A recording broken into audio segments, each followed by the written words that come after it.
Here is the remake of the Sonic games tier list. Now, of course, my original tier list for, well, the mainline games was, like, not that great, obviously, because barely anyone watched it. So, we're doing it again, obviously. So, let's get into more Sonic games and see. Well, it's probably going to be better, so let's just get into it. Let's start with the F tier. It's the worst of the worst Sonic games. Starting off with, of course, Sonic Blast. This game is bad. Don't ever play it. Just don't play it at all. And then Sonic Labyrinth. Why a Labyrinth for a Sonic game, huh? Now with the D tiers, the pretty mid-mediocre Sonic games, because we're just above F tier. So, yeah, let's get into it. The Game Gear games. It's not like I don't dislike the Tails games. It's just that it's on a Game Gear. Why would I play either Tails Sky Patrol or Tails Adventure? Come on, let's be real now.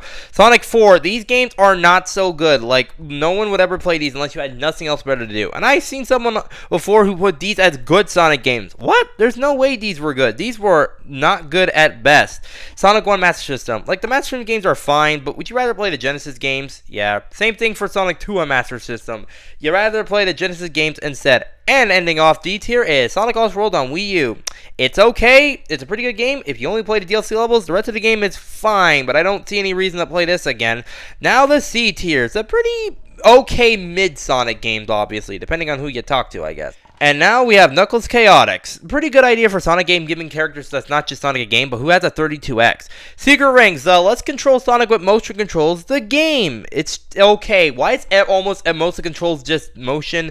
Sonic Rivals games are they're racing games, so I don't know what else you want me to expect to say. Same thing for Rivals 2. These games kind of just happened, I guess. And also Sonic Triple Trouble.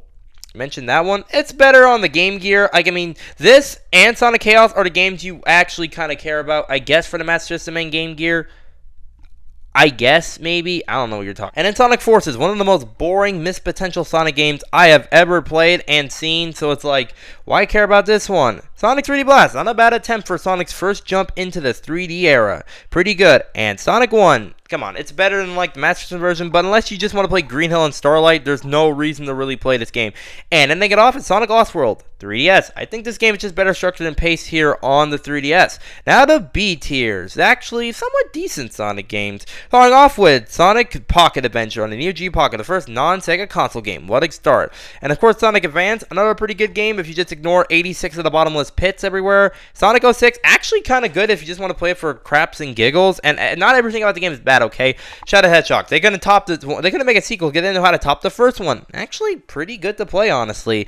And it's Sonic Generations on 3DS. Still has some zones that the Generations port, but it's okay. Sonic Adventure, though real for this attempt in the 3D for Sonic, and they did pretty good, besides the physics and controls. Sonic R, another game you just play for laughs and giggles because it was just too hilarious not to come in and play again. Next up we got Sonic Advance 2. I told you these advanced games just keep getting better and better with more controls and less bottomless pits, so that's good. Rush Adventure, everything except for the bosses and a couple levels are pretty good, but still, great game. Sonic Advance 3, the best of the Advance trilogy by most people's opinions and needs. And Sonic Adventure 2, really mainstream Sonic game out of the B tiers. Now we're on to the A tiers, the really good Sonic games. Hence the A tier. Let's get into it. Starting off with Sonic 3. I know, out of the 1 and 2, my least favorite. Still a good game, though. Time for Rush Adventure. Great game, except why is there so much grinding? Sonic Heroes, one of the most underrated Sonic games. You gotta love the team mechanic. And then Sonic Colors on DS, it really comes down to which is better paced or something. DS and Wii version are both on equal leveling. My biggest hot take, Sonic and the Black Knight, I think this is a really, really good Sonic game. Sonic Origins are great Sonic compilations. For some reason, a lot of DLC after you buy the game. I don't know why that is. And Unleash, all versions of it, honestly, pretty good, solid game. Let's be honest here. Now ending off with the S tier, some of my personal best favorite Sonic games. It's my opinion, by the way. Sonic 2, every level except Metropolis and therefore After is not so good, but the rest of the game, basically perfect and amazing to play. I think Sonic CD is pretty good for its different level designs, paths, and its special stages. Sonic Frontiers is how you really take a Sonic game to the next era and change it up. Sonic Generations, whether it's the original one or the new one, all pretty good to play. And my favorite, Sonic Mania. This game is just perfect. It's so amazing. That was the remake of the Sonic games tier list. Obviously being, I'm pretty sure, yeah, it turned out a lot better than the original one. This is only the mainline games, though. It's another like the other side games, by the way. I'll see you next time for more Yu-Gi-Oh!, Diantha, Pokemon, and video games. So I'll see you next time. See ya.